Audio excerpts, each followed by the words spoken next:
Aditya dan Andini sedang menikmati bulan madu mereka di Pulau Dewata, Bali. Mereka menikmati air kelapa di pinggir pantai. Semilir angin menyapa mereka. Cuaca yang panas tak membuat mereka meninggalkan tempat itu. "Yang, anak kecil itu lucu banget ya?" tanya Aditya melihat dua anak kecil yang sedang asyik bermain pasir pantai. Andini menoleh. Dia mengamati sepasang bocah yang sedang membangun istana pasir. Andini tersenyum gemas melihat mereka. Punya anak kayak mereka pasti menyenangkan. Andini melirik Aditya. Dia merasakan hawa yang tidak enak. "Kita kembali ke penginapan, yuk," ajak Aditya. "Masih pagi, Mas. Kita nyicil bikin anak kayak mereka. Pasti anak kita nanti lucu dan ganteng," ucap Aditya menggoda Andini. "Nah kan, ujung-ujungnya minta kelon." Andini melempar sedotan ke arah suaminya. Lata percaya suaminya itu berubah jadi makin mesum setelah menikah. Aditya tergelak melihat istrinya sudah memerah mukanya. Kira-kira dikerjain gimana ya suaminya yang dalam mode kayak gitu. "Kayaknya aku nanti datang bulan deh, Mas," ucap Andini. "Hah? Apa?" Andini tertawa dalam hati. "Iya, soalnya perutku sudah ada tanda-tanda seperti biasanya. Agak mules. Biasanya sih nanti sore datangnya," ucap Andini mengusap perutnya. Lah menampilkan muka muram. Aditya menjadi lesu. "Masak harus puasa sih?" Andini ingin tertawa tapi ditahan. Padahal Andini sudah selesai datang bulan 2 hari sebelum acara pernikahan. "Kita jadi pulang nggak?" tanya Andini. "Kita jalan-jalan saja. Perutmu nggak apa-apa?" tanya Aditya mengelus perut Andini. "Nggak apa-apa," ucap Andini menghentikan tangan suaminya. Mereka jalan-jalan lagi di sekitar pantai. Menikmati ombak yang tenang dan hamparan pasir putih yang memanjakan mata. Sore harinya mereka sampai di penginapan. Setelah membersihkan diri, Aditya mengajak istrinya makan di sebuah restoran. Andini ingin sekali makan sate lilit dan ayam goreng dengan sambal matah. Suasana restoran tampak ramai. Aditya mengajak Andini menuju ruang privat. Dia tak mau diganggu oleh keberadaan orang lain di dekat mereka. "Enak ya suasana di sini, Mas. Hei kapan-kapan kalau mau ke sini kamu bilang sama aku. Nanti kita jadwalkan ke sini lagi." Andini mengangguk. "Terima kasih ya, Mas. Aku senang banget." Aditya mengusap kepala istrinya. "Sama-sama, sayang." Mereka jalan kaki menuju penginapan mereka karena jaraknya dekat. Sepanjang jalan mereka bergandengan. Andini menghela nafas ketika sampai di kamar yang mereka tempati. "Kamu kenapa?" tanya Aditya. "Enggak," ucap Andini gelagapan. "Tenang. Kamu kan ladi datang bulan. Nggak mungkin aku minta jatah," ucap Aditya lesu. Andini menahan diri untuk tidak tertawa. Dia menjadi berdosa sama suaminya. Aditya membersihkan diri terlebih dahulu. Sementara Andini melepas kerudungnya dan mengambil baju ganti untuk Aditya. Lah meletakkannya di atas kasur. Ketika Aditya keluar, gantian Andini yang masuk ke kamar mandi. Badannya yang segar dan wangi sabun membuat Andini terpesona. Ditambah perutnya yang kotak-kotak. Andini menggeleng. Kenapa jadi dia yang traveling? Andini keluar kamar mandi dengan jubah mandinya. Dia melihat suaminya sibuk dengan laptopnya. Lah duduk di sampingnya dan merebahkan kepalanya di bahu suaminya. Aditya menoleh dan mengecup kening istrinya. Dia tahunya istrinya lagi tanggal merah jadi dia menahan diri. Andini jahil meraba dada suaminya. "Jangan mancing-mancing. Kamu mau membuatku tersiksa, ucap Aditya yang masih fokus dengan laptopnya. Andini makin jahil, ia terus mengusap dada hingga ke perut suaminya. Aditya mulai mengeram. Andini terkikik. Dia bangkit dan membuka jubah mandi. Terpampanglah lingerie warna merah menyala. Aditya menelan ludahnya. "Yang, jangan menyiksaku," Ucap Aditya meletakkan laptopnya di nakas dan menarik istrinya hingga jatuh ke tubuhnya. Kamu nakal ya? Ucap Aditya menyatukan bibir mereka. Tahan mas. Ucap Andini. Kamu harus tanggung jawab. Ucap Aditya. Iya, maaf. Jika mas mau. Aku nggak sedang datang bulan kok. Hah? Maksudnya? Seru Aditya bingung. Maaf, aku tadi hanya bercanda. Aku nggak sedang datang bulan mas. Ucap Andini menyembunyikan mukanya di dada suaminya. Apa? Kamu membuatku gila. Ucap Aditya mendorong tubuh istrinya hingga terlentang dan mengungkungnya. Aditya tersenyum. Malam ini dia tak akan membiarkan istrinya tidur nyenyak. Bu Sandra mendatangi kakek Ardabrata yang sedang santai di ruang kerjanya. Di tangannya ia membawa nampan berisi teh ken kudapan rendah gula untuk lelaki tua itu. Tok tok tok, masuk. Bu Sandra tersenyum manis kepada kakek Ardabrata. Sandra membawakan teh untuk papa. Jangan kebanyakan kerja terus. Nanti papa kecapean. Ucap Bu Sandra lembut. Kakek Ardabrata tersenyum. Menantunya ini memang pengertian. Letakkan saja di meja, Sandra. Ucap kakek Ardabrata. Bu Sandra memang pandai mengambil hati kakek Ardabrata. Bahkan sifat liciknya tak diketahui kakek tua itu. Papa banyak pekerjaan. Tanya Bu Sandra. Kalau bukan papa yang handle lalu siapa lagi? Papa hanya mengerjakan sisanya karena sebentar lagi Arsaka yang akan mengerjakan semuanya. Bu Sandra tak senang mendengarnya. Dia akan membuat anaknya menduduki kursi CEO dengan bantuan suami barunya. Dia punya ide cemerlang agar harta kakek tua ini jatuh ke tangannya. Bukankah Saka butuh pendamping jika ingin menjadi CEO? Ucap Bu Sandra. Kakek Ardabrata mengetahui maksud menantunya. Aku nggak mau perjodohan, Sandra, biarkan Saka memilih wanita yang menjadi istrinya. Dia berhak bahagia dengan pilihannya. Lagian dulu aku jadi CEO juga belum menikah. Tak ada alasan yang mengharuskan seorang CEO harus punya istri. Ucap kakek Ardabrata. Senyum Bu Sandra luntur. Dia harus memikirkan cara lagi agar kakek tua ini mau menurutinya. Tapi Pak, jika Saka menikah kan paling nggak ada yang mengurus kebutuhannya. Menjadi CEO kan harus kerja lebih ekstra dari biasanya. Bibi Paramita yang semula hanya ingin mendatangi ayahnya menghentikan langkahnya. Lameradang mendengar ucapan wanita itu. Bisa-bisanya dia ikut campur permasalahan percintaan keponakannya. Itu bukan ranahnya. Apa yang sebenarnya direncanakan wanita itu? Bu Sandra terkejut. Mendapati mantan adik iparnya sudah berdiri di ambang pintu dengan tangan bersedekap. Pak, aku pergi dulu ya. Kelihatannya Mita akan bicara hal yang penting. Ucap Bu Sandra. Mari, Mita. Kakak pergi dulu. Bibi Paramita bergeming. Dia malas menjawab ucapan wanita itu. Berjalan melewati BLB Paramita dengan berjalan menunduk. Bibi Paramita berdecih. Mau apa wanita itu, Pak? Tanya Bibi Paramita. Bukan hal yang penting. Jawab kakek Ardabrata. Lagian kenapa sih masih dibiarin tinggal di sini? Kenapa Papa nggak mencarikan dia rumah sendiri?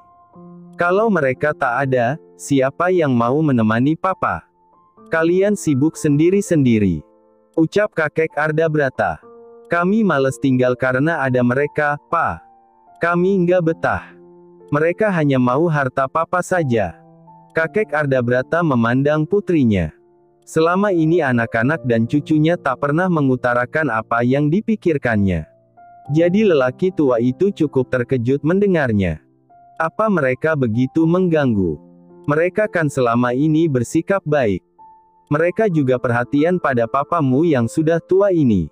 Ucap kakek. Bukan mata, Papa. Ucap Bibi Paramita kesal. Kakek Ardabrata menghela nafas. Sebenarnya tak tega mengusir mereka dari rumah ini. Ardina sedang duduk bersama Sari di sebuah rumah makan yang cukup besar. Pemiliknya lagi bagi-bagi voucher gratis makan hanya untuk 10 orang. Dan mereka kebagian rezeki karena kenal dengan pegawai di sini yang tak lain saudara sepupu Sari. Mau makan apa, Dina? Yang digratisin apa? Nanti kita sembarangan milih taunya suruh bayar. Ucap Ardina. Nanya pegawainya dulu ya. Ardina mengangguk. Sari berbicara pada pegawainya. Lalu ia kembali mejanya. Semua menu tapi hanya boleh 1 porsi. Ucap Sari. Ardina sumringah. Dia bisa memesan makanan yang ia mau. Mereka lalu memesan ayam bakar beserta lalapannya lengkap dengan sambal. Ardina minta tambah pit goreng dan jengkol goreng. Tentu dia harus bayar yang tak masuk hitungan. Tapi dia sudah tanya berapa harganya jadi aman untuk kantong. Wah, makan besar kita. Ucap Ardina tersenyum lebar. Sari geleng-geleng kepala. Din, aku ke toilet dulu ya. Oke. Jangan lama-lama.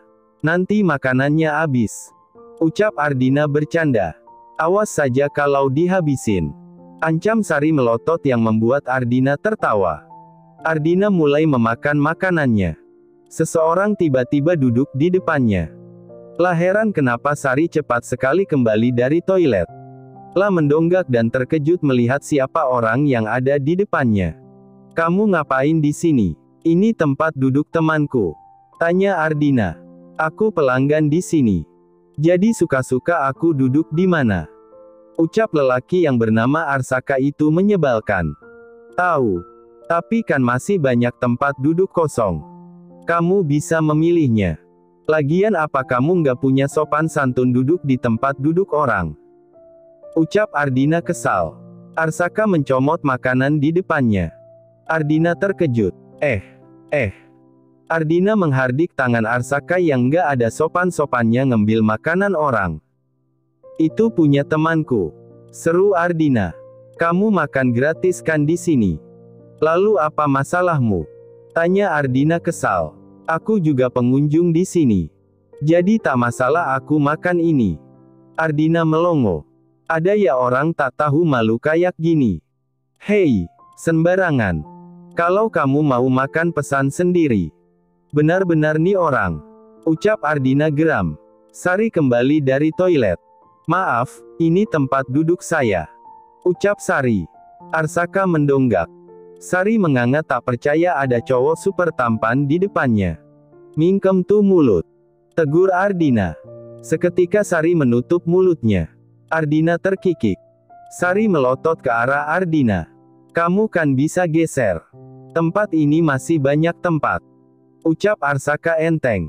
Sari dan Ardina saling pandang. Kenapa nggak kamu saja yang geser duduknya? Di situ tempat duduk temanku. Seru Ardina. Sudah. Nggak apa-apa. Aku bisa geser duduknya kok. Ucap Sari. Temanmu saja pengertian. Nggak kayak kamu cewek petasan. Ucap Arsaka. Ngomong apa kamu? Seru Ardina meradang. Sudah, Dina. Malu dilihat orang. Ucap Sari. Dan benar saja. Para pengunjung melihat meja mereka. Seketika Ardina menjadi malu. Gara-gara kamu. Ucap Ardina menatap tajam Arsaka. Lagian kamu makhluk dari planet mana? Datang tak diundang pulang tak diantar. Ucap Ardina. Jailangkung dong, haha. Ucap Sari tertawa. Tuan muda Arsaka. Sapa seseorang. Arsaka bangkit dengan gaya coolnya. Dia melenggang begitu saja padahal sudah membuat huru-hara. Ardina dan Sari hanya bisa melongo. Itu orang nggak jelas banget sih. Tanya Sari yang membuat Ardina tertawa. Dia sempat nyicip makanan kamu, tuh.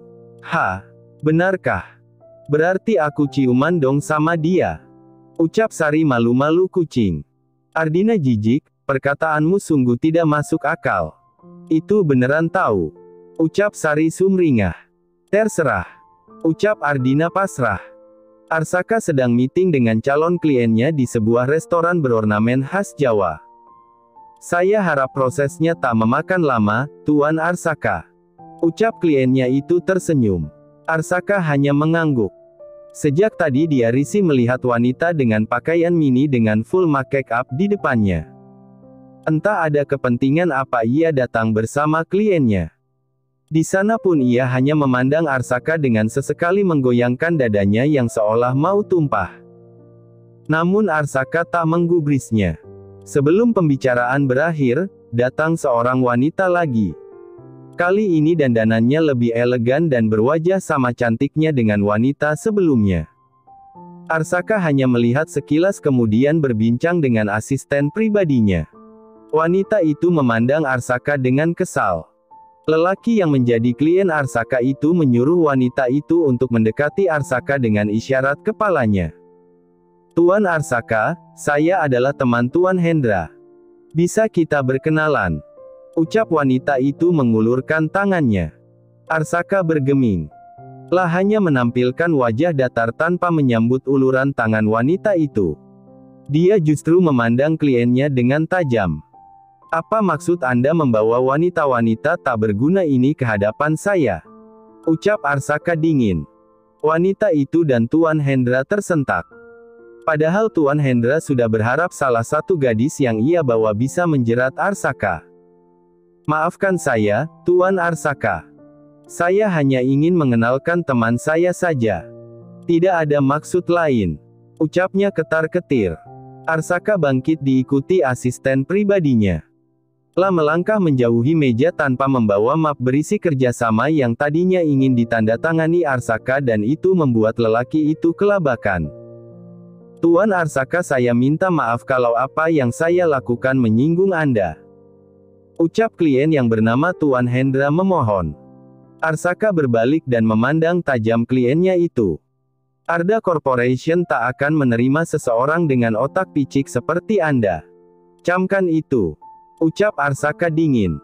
Lalu meninggalkan Tuan Hendra yang tampak lesu. "Tuan, bagaimana ini?" Ucap wanita berbaju seksi. "Ini semua salah kalian. Kalian tak becus menjalankan tugas. Gagal sudah rencanaku. Pergi dari hadapanku sekarang juga." Seru Tuan Hendra murka. Kedua wanita itu pergi dengan tergesa-gesa dari restoran itu. Mereka gagal memperoleh uang yang banyak hari ini. Sementara itu, Arsaka sudah berada di dalam mobilnya. "Apa Anda benar-benar akan melepaskan perusahaan itu, Tuan Muda Arsaka?" tanya asisten pribadinya. "Sudah aku putuskan, Mario." Ucap Arsaka datar. Mario menghela nafas. Arsaka memandang ke arahnya. "Kenapa? Apa kamu keberatan?" tanya Arsaka penuh selidik. "Tidak, Tuan. Tapi waktu kita yang berharga terbuang sia-sia." Arsaka menaikkan sudut bibirnya. "Bukankah kamu menikmati tontonan dada gratis hari ini?" sindir Arsaka. Mario gelagapan, "Masalahnya dia duduknya di depan kita, Tuan. Mau tak mau saya kan melihat juga." "Memang Anda tidak. Lagian itu manusiawi kan? Kamu saja yang otaknya kotor. Nikah sana. Sudah tua juga." Ucap Arsaka. Mario membola matanya. Tuan. Saya sama Anda itu hanya beda 5 tahun. Saya juga baru 30 tahun. Tuaan siapa?" tanya Arsaka sinis. "Saya, Tuan." Ucap Mario. "Berarti tua kan?" Ucap Arsaka menyebalkan. "Terserah Tuan saja." Ucap Mario mengalah. Dia menggerutu dalam hati. Arsaka memandang keluar jendela. Dari jauh dia melihat Ardina yang ngobrol dengan seorang lelaki. Mereka tampak berbincang akrab. Datang lagi seorang wanita yang mendekati Ardina. Kedua wanita itu melambai ke arah lelaki itu dan berjalan menuju toko buku. "Paman, di depan berhenti sebentar." Ucap Arsaka. Mario memandang heran, "Anda mau kemana?" "Mau berburu." Ucap Arsaka yang membuat Mario begidik. "Apa Anda menemukan orang yang membuat ulah dengan Anda kemarin?" tanya Mario. "Ini lebih dari itu." Ucap Arsaka menyeringai. Mario melongo. Siapa yang diincar tuannya kali ini? Arsaka masuk ke toko buku yang lumayan besar. Mario mengikuti di belakangnya. Lah membiarkan asisten pribadinya yang takut darah itu untuk mengikutinya. Dari jauh dia mendengar suara cekikikan dua orang. Arsaka berjalan mengikuti suara itu. Dia melihat Ardina dan temannya asyik melihat sebuah buku yang kelihatannya cukup menarik sehingga mereka terus cekikikan. Wah, kamu kayaknya perlu diruqyah. Dari tadi ngelihat majalah yang isinya model-model tampan melulu. Mana dadanya kelihatan semua. Haha. Ardina terkikik. Bukan salahku. Salah siapa majalah itu ada di sini. Membuat mataku yang masih suci ini jadi ternoda, Kiki. Lagian kamu juga ikut-ikutan lihat. Mana yang paling antusias jadinya? Imbu Ardina. Kamu yang meracuniku. Otak polosku kan jadi ternoda. Ardina tertawa. Kamu kebelet nikah kan? Bilang saja. Ngelihat kakakmu nikah kamu jadi pengen kan, ucap Sari. Sembarangan. Aku mau lulus kuliah dulu. Cari kerja. Baru mikirin nikah. Tapi kasihan bapak dan ibuku. Kenapa? Tanya Sari. Mereka jadi nggak bebas bulan madu karena aku ganggu terus. Haha. Otak semprul. Yang ada mereka kesepian karena ditinggal nikah anak-anaknya, dodol. Ucap Sari memukul lengan temannya karena kesal. Ardina tertawa sambil menutup mulutnya. Ayo nyari buku lain. Di sini bukan tempat untuk wanita polos kayak aku. Sari memandang jik temannya itu. Ardina terkikik. Arsaka senyum-senyum sendiri mendengar candaan dua gadis itu. Lah memandang Ardina yang melihat-lihat buku. Wah, ada buku resep kue. Ibu pasti senang banget kalau dibeliin. Ucap Ardina. Iya, belin saja. Biar elbumu semangat bikin kue. Siapa tahu bisa buka toko kue. Lagian menantunya kan kaya raya. Kenapa nggak minta bantuan dia aja? Ibuku nggak mau memanfaatkan menantunya. Kalau dari uang kakakku baru elbu mau. Ucap Ardina. Bukankah sama saja? Uangnya kan dari kakak iparmu juga. Ya, bedalah. Kakakku kan masih kerja. Uang gajinya yang disisihin buah dikirim ke ibuku.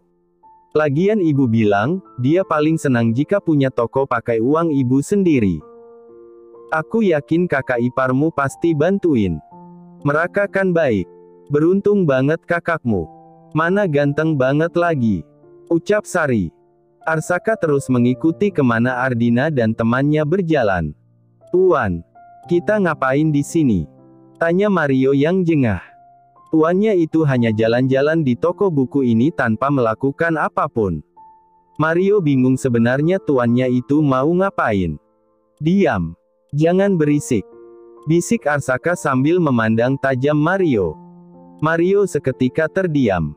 Wah, itu bukunya. Pekik Sari yang dihadiahi pukulan pelan di lengannya oleh Ardina. Nggak usah jerit juga kali. Ucap Ardina. Habisnya aku seneng banget. Ucap Sari. Mereka mengambil masing-masing satu buku. Kamu nggak jadi ngambil majalah yang tadi? Tanya Sari menggoda Ardina. Gadis itu melotot. Enggak. Sari tertawa. Ayolah. Aku nggak akan bilang pada paman kalau kamu beli majalah pria. Teman yang menyesatkan. Ucap Ardina melengos. Sari terkikik geli. Aku belin deh. Goda Sari. Jangan mengomporiku. Ucap Ardina memelas. Maksudnya majalah yang ini? Tanya Arsaka menyodorkan majalah itu pada Ardina.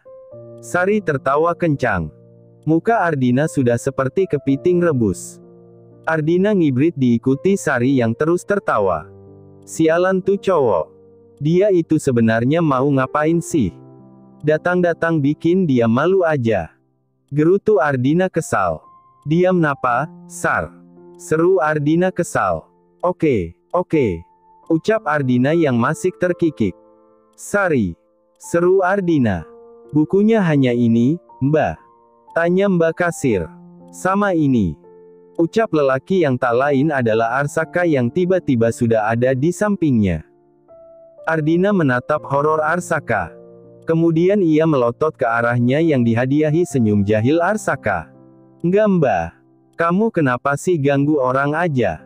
Seru Ardina kesal. Ganteng sih tapi menyebalkan nauzubillah. Aku cuman bantuin kamu. Sari menahan tawa di belakang Ardina.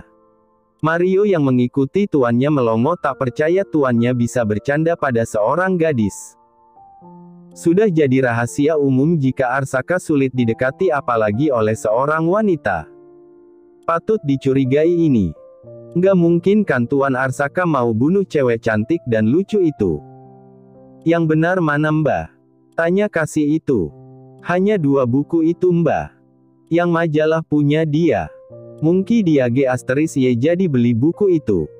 Ucap Ardina yang membuat Arsaka melotot. Bilang apa kamu? Anda kan yang bawa itu majalah kan Pak? Tani Ardina. Pak. Pekik Arsaka tak terima dipanggil Pak. Memang dia terlihat tua di hadapan gadis ini. Mario menahan tawa. Sudahlah. Hitung bukunya saja Mbah.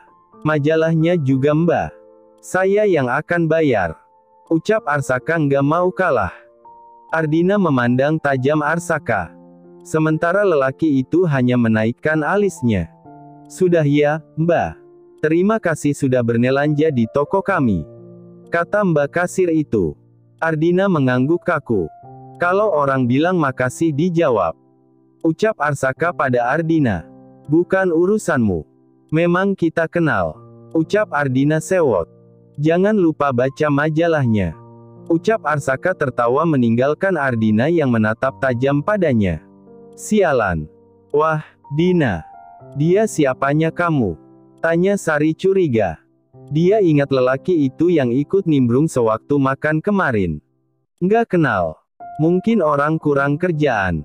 Nggak mungkin. Dia sampai bayarin buku kita. Mana plus majalah, haha. Ayo, pulang. Moodku terjun bebas gara-gara lelaki itu. Ucap Ardina masih dengan tampang masam. Kalau aku jadi kamu, aku pepet dia. Kayaknya dia orang kaya. Mana ganteng banget lagi. Ogah. Ucap Ardina. Ih, kamu ini. Ucap Sari. Arsaka meninggalkan toko buku menuju Arda Corporation.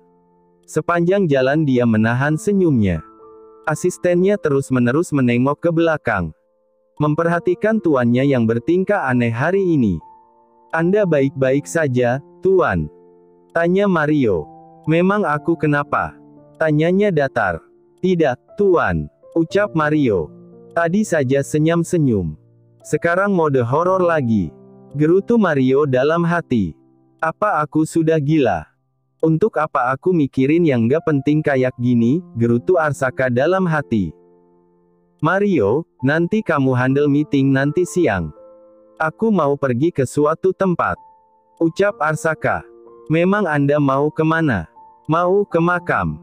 Ucap Arsaka yang tiba-tiba ingin mengunjungi makam ibunya. Kenapa nggak sekarang saja Tuan? Biar saya temani. Ucap Mario. Aku memang mau ke sana sekarang. Tapi, aku ingin sendiri saja. Ucap Arsaka datar. Baiklah, Tuan. Ucap Mario. Mario bersama Pak Sopir menuju perusahaan. Sementara Arsaka menaiki mobil miliknya yang lain yang dikemudikan bodyguard-nya. Terima kasih sudah menonton, guys. Jangan lupa klik like jika kalian menikmati cerita ini, subscribe untuk update konten seru lainnya, dan tinggalkan komentar di bawah tentang apa yang kalian pikirkan atau cerita apa yang ingin kalian dengar selanjutnya. Dukungan kalian sangat berarti. Sampai jumpa di video berikutnya.